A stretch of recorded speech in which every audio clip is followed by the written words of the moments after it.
এই দাঁড়ান, step bike চালানোর আগে রাস্তার দিকে তাকিয়ে বাইক চালাবেন, কোনো মেয়ের দিকে না।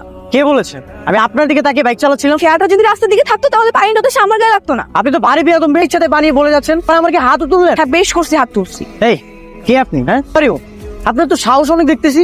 এলাকায় নতুন নাকি? হ্যাঁ, এই মেঘলার সাহস দেখাতে নতুন পুরনো কোনো এলাকা লাগে না। অন্যায় দেখলে আমার হাত মেশিনের মতো চলে। নেক্সট টাইম যদি এরকম রং কোনো কাজ করেছেন তাহলে আবার পেটাবো। আর আমিও আপনাকে নেক্সট টাইম দেখে নেব। হ্যাঁ হ্যাঁ দেখবো নাকি, দেখানে যা। আবার আপনি আমাকে তুই তুই করছেন? না না, তোমাকে কেন করবো? এখানে আমার একটা শ্বশুর দাঁড়িয়ে আছে, তাকে করতেছি তো সব ফাউল। এত বছর ধরে দেখে আসলাম এলাকার সব মেয়ে আমার পুরো ক্রাশ খায়, কথা বলতে গেলে লজ্জায় লাল হয়ে যায়। আর ওই মেয়ে তো দেখি আমাকে থাপ্পড় মেরে দিল। মনটা চাচ্ছে ওই মেয়েটাকে বাসায় তুলে নে, বাসায় যত বাসন কুসন আছে সবকিছু মাঝে। তাই মনে হচ্ছে কি প্রেম করতে মন যাচ্ছে না? কি যে বলো না মা, আমার কিন্তু এমন মেয়েই বউ হিসেবে দরকার। মা তুমি কি পাগল হয়ে গেছো? উল্টা পাল্টা সব কি বলতেছো? আমি ঠিকই বলেছি।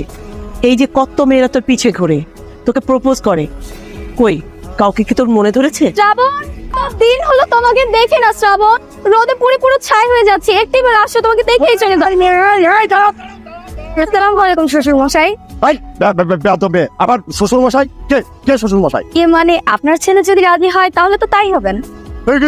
কত বড় বেয়াদব মেয়ে! হ্যাঁ, এতদিন জানতাম যে ছেলেরা টিচার হয়, উচ্ছৃঙ্খল হয়, এখন দেখছি সেই টাইটেলটা তোমরা অর্জন করেছো, তাই না? তোমরা কি পারিবারিক শিক্ষা পাও নাই? হ্যাঁ, পারিবারিক শিক্ষা পাও নাই? একদম তোমাদের মেরে না পা ভেঙে দেবো। শ্বশুর মশাই আর এরকম হবে না, আপনি একটু শ্রাবণকে ডেকে দেন না, এক পলক দেখেই চলে যাই। কত বড় বেয়াদব মেয়ে! হ্যাঁ, আবার বলছে শ্রাবণকে ডেকে দেন। দাও দাও তোমাদের বাবার মোবাইল নাম্বার দাও। শ্রাবণ তো করবেন নাকি? আমার বাবারটা নিন, আমার বাবাকে প্রস্তাবটা দিন। না না আঙ্কেল, আমার বাবারটা নেন। একদম চুপ কর, আমার বাবারটা নিবে আর আমার বাবা কি প্রস্তাব? আমি বলছি না আমার বাবারটা নিবে। বেয়াদব মেয়েরা! আমি কি তোমার বাবার মোবাইল নাম্বার চেয়েছি তোমাদের সঙ্গে সংযুক্ত করার জন্য নাকি তোমাদেরকে পরিচয় দেওয়ার জন্য? আমি এখন 1 থেকে 3 পর্যন্ত গুনবো।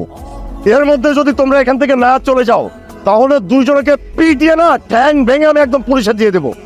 1। আচ্ছা ঠিক আছে, যাচ্ছি যাচ্ছি, তবে যাচ্ছি না, আবার আসবো। আসসালামু আলাইকুম শ্বশুর আব্বা। একদম পিটাই না, শ্বশুর বের করে দেবো। আসসালামু আলাইকুম আঙ্কেল। ওয়ালাইকুম আসসালাম, কেমন আছো মামুনি? জি ভালো। তোমার আব্বা কোথায়? আব্বা তো বাজারে গেছে। ও শোনো মা, তোমার আব্বা আর আমি সেই স্কুল জীবন থেকে আমরা মনে করো, শুধু স্কুল বললে ভুল হবে, স্কুল কলেজ ইউনিভার্সিটি যেটাই বলো না কেন, আমরা একদম বেস্ট ফ্রেন্ড ছিলাম। আমাদের বন্ধুত্বটা তো একেবারে সোনায় সোহাগা।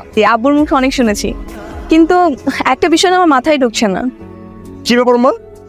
আমি আপনার বেস্ট ফ্রেন্ডের মেয়ে, কিন্তু আপনি আমাকে বাসাতেই ঢুকতে দিলেন না। দিব আমার ওই যে ছেলেটা আছে না, ও যেদিন বাসায় থাকবে না সেদিন আমি তোমাকে আর তোমার আব্বাকে দাওয়াত করে মন ভরে খাওয়াবো। কেন আঙ্কেল, আপনার ছেলে থাকলেই বা কি সমস্যা? সমস্যা